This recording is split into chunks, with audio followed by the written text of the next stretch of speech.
When your ragdoll looks up at you with those enormous blue eyes, do you know what they actually see? You probably think they see their owner, their favorite person, the one who fills the food bowl and gives the best chin scratches. But here is the truth. Your ragdoll has never once looked at you and seen a human being. What they see instead explains everything, from why they go completely limp in your arms to why they follow you from room to room like a shadow with fur. And once you understand it, you will never interact with your ragdoll the same way again. Let's start with the big one. Your ragdoll thinks you are a cat. A very large, very clumsy, somewhat bald cat, but a cat nonetheless. This is not some cute internet theory. Cat behaviorist John Bradshaw spent years studying feline social behavior and concluded that cats do not appear to recognize humans as a fundamentally different species. They know we are bigger. They know we are oddly shaped. But they treat us using the exact same social repertoire they use with other cats. The tail-up greeting, the slow blink, the head bunting, the cheek rubbing, every single one of those behaviors exists in cat-to-cat communication. Your ragdoll is not doing a special human version of affection. They are treating you exactly the way they would treat a trusted feline companion. Now here is where ragdolls take this further than any other breed on the planet. Most cats acknowledge you as a fellow cat and then go about their business. Your ragdoll does not do that. Your ragdoll has decided you are not just any cat. You are the best cat, the most important cat, the cat they must be near at all times. This is the famous puppy cat behavior that defines the breed. Ragdolls follow their owners from room to room. They greet you at the door when you come home.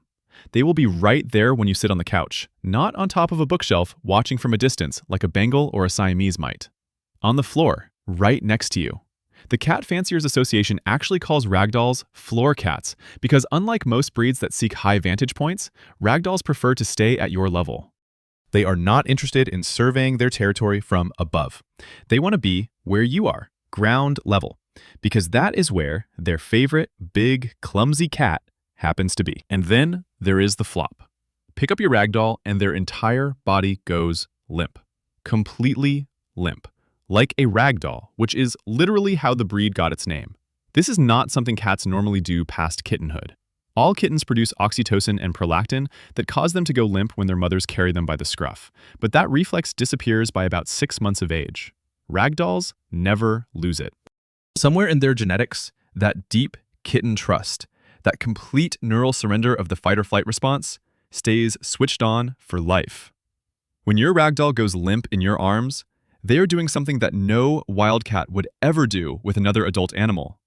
They are telling you that their nervous system categorizes you as safe in the most primal way a cat's brain can express it. And we have one woman to thank for all of this. In the early 1960s, a breeder named Ann Baker in Riverside, California, noticed something extraordinary about the kittens born to a white, long-haired cat named Josephine.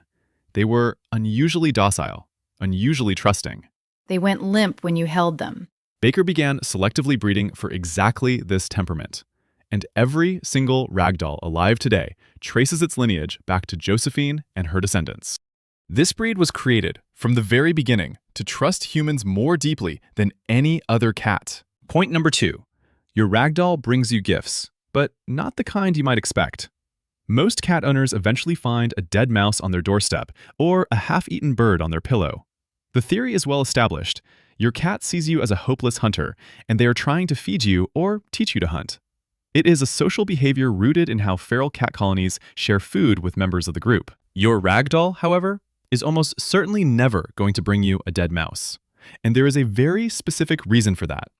Ragdolls have an unusually low hunting instinct. They were bred as purely indoor companions, and decades of selective breeding for docility has significantly dampened that predatory drive.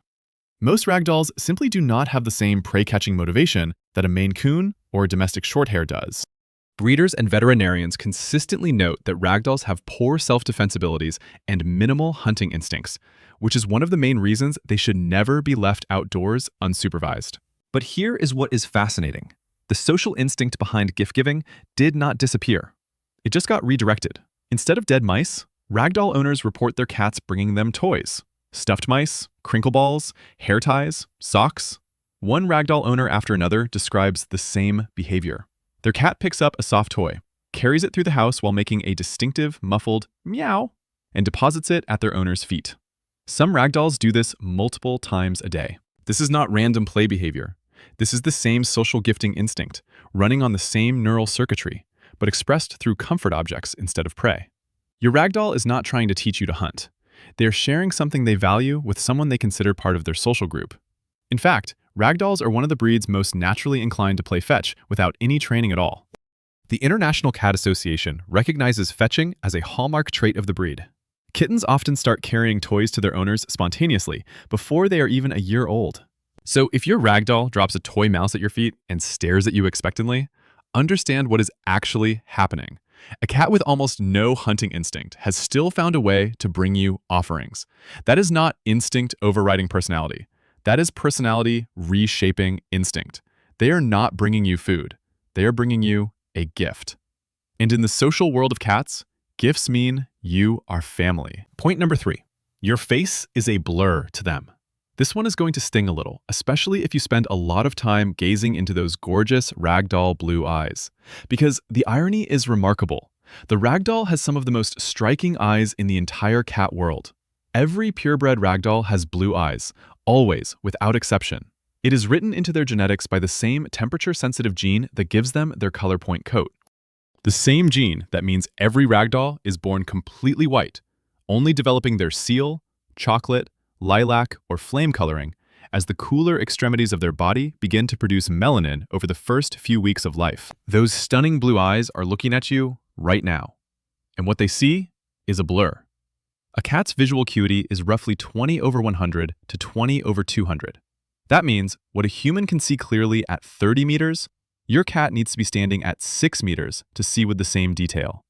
Up close, they are slightly better, but they still cannot resolve fine details the way we can. Your eyebrows, the shape of your nose, that new haircut you were hoping they would notice. Your ragdoll cannot see any of it clearly. Their vision is optimized for detecting movement in low light, not for reading facial features in a well-lit living room. So how does your ragdoll know it is you? How do they manage to sprint to the front door the moment you arrive home, but ignore your neighbor who has a key? Scent, sound, and warmth. A cat's sense of smell is 9 to 16 times stronger than a human's. Your ragdoll has built an olfactory portrait of you that is far more detailed than any photograph. They know your scent when you are calm. They know your scent when you are stressed. They know the specific chemical signature of your skin, your hair, even the laundry detergent you use. Then there is your voice.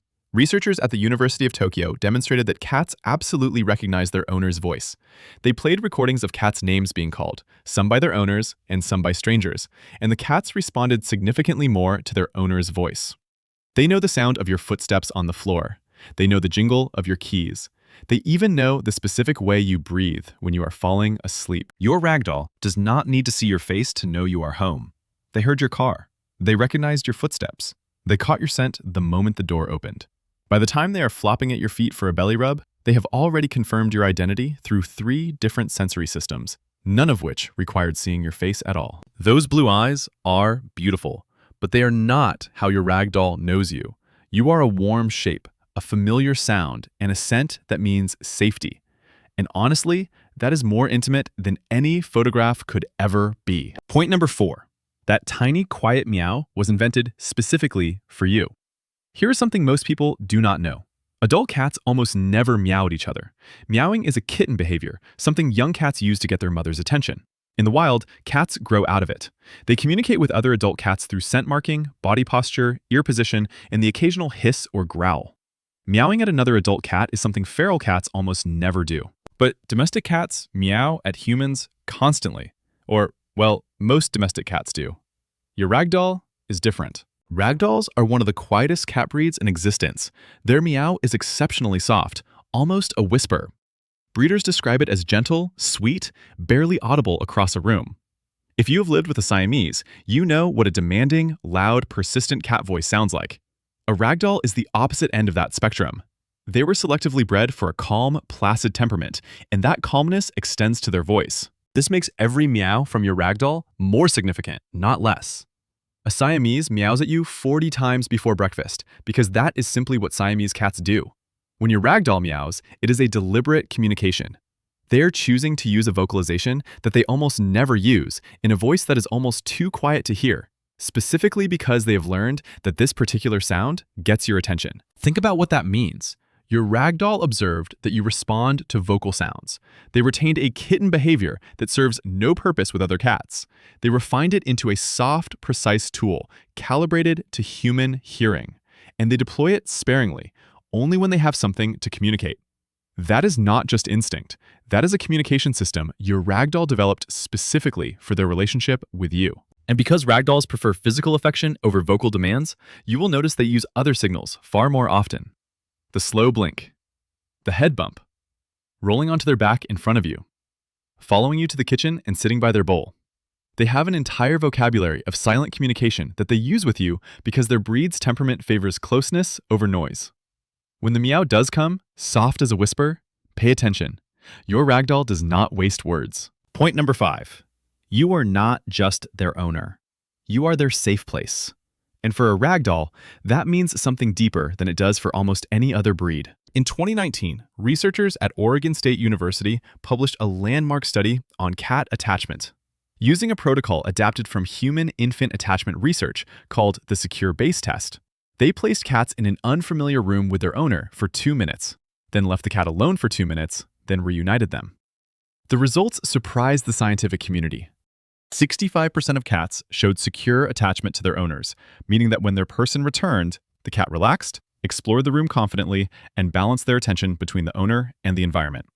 That number was almost identical to the 65% secure attachment rate found in human infants. Cats, it turns out, bond to their humans with the same neurological attachment machinery that babies use to bond to their parents. Now think about what this means for your ragdoll. This is a breed that was created from the ground up to bond deeply with humans. A breed that follows you room to room. A breed that goes limp in your arms, surrendering their entire fight-or-flight system because their brain has classified you as safe at the deepest level. A breed that can develop genuine separation anxiety when left alone because the bond they form is so intense that your absence creates real neurological distress. That separation anxiety is not a flaw.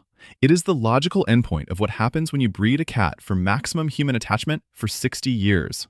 Ragdoll owners frequently report that their cats become visibly anxious when left alone for extended periods. They pace. They vocalize more than usual, which for a ragdoll is saying something since their usual vocalization level is nearly silent. Some stop eating. Some overgroom. The bond is not casual. It is structural. And the flop. That moment when your ragdoll melts in your arms. That is not just a cute quirk. That is the parasympathetic nervous system taking over. The branch of the autonomic nervous system responsible for rest, digestion, and deep relaxation. When your ragdoll goes limp, their heart rate drops, their muscles release, their breathing slows. It is the physiological opposite of fear. Every system in their body is broadcasting one signal. I am completely safe. No wild cat does this with another adult animal. Most domestic cats do not do this. Your ragdoll does it because 60 years of selective breeding, starting with a white, long-haired cat named Josephine in Riverside, California, created an animal whose entire neurology is oriented toward trusting you. So the next time your ragdoll is lying on the floor next to your feet, not on a high perch, not in a hiding spot, but right there on the ground beside you, understand what you are looking at. You are looking at a cat who thinks you are a cat. A large, clumsy, confusing cat whose face they cannot really see, whose voice they recognize instantly, whose scent means home. A cat who brings you toy mice instead of real ones because their instinct to share with you is stronger than their instinct to hunt. A cat who speaks to you in the softest voice in the entire feline world, and only when it matters. You are not their owner. You are not their master. You are the warm, safe place where their nervous system finally lets go. And for a ragdoll, that is not just love. That is their entire reason for existing. If your ragdoll is lying next to you right now, put your hand on them. Feel them relax under your touch. That relaxation is not passive. It is the most active trust any cat can give. And your ragdoll gives it every single time.